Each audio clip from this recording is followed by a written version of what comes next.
Can we do like current event real quick? So this is late breaking. Just popped in my news feed. A friend actually sent it to me.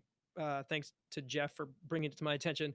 A pallet of Gibson Custom Shop Adam Jones signature Les Pauls just fell off of a truck on its way to Sweetwater. Yeah, you should hear air quotes around "fell off a truck." It didn't fall off the truck.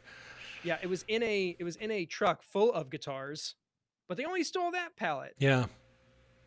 Does anybody have a rough idea of the retail value of that single pallet of 13 guitars? Large. $95,000. Yeah. Pretty decent. Yeah. Surely the most expensive retail pallet on the truck. Surely. And yeah, makes you wonder how they knew that pallet was the one. Fascinating stuff. Yeah. Apparently you need to turn up just a scotch.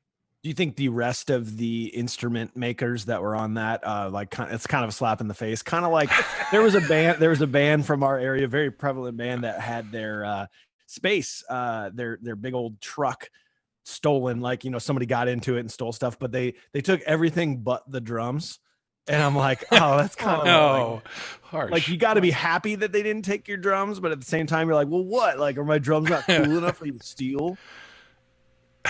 Yeah, I mean, the fact that there's only 79 of those in the world, and now 13 of them are just poof. Yeah, that's wild. It'll be interesting to see how they turn out. So Sweetwater posted news about that. I saw it too, and posted the serial numbers of all those guitars. And it'll be really interesting to see whether that makes any difference. I mean, they're going to hit a market somewhere. So if anybody's really watching, they could get found. I don't know.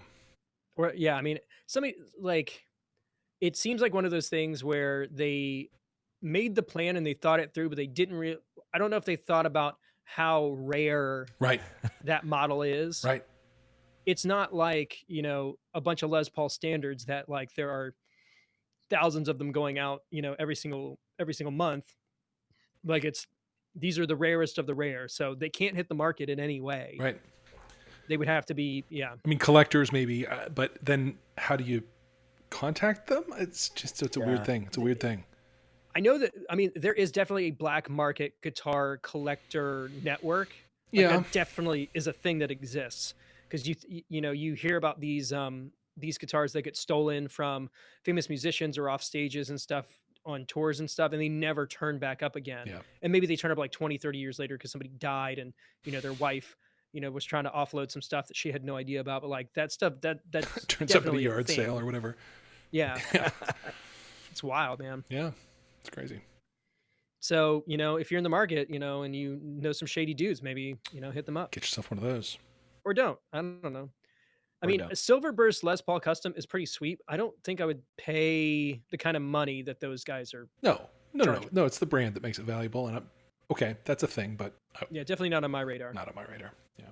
Cool, but yeah, not on my radar.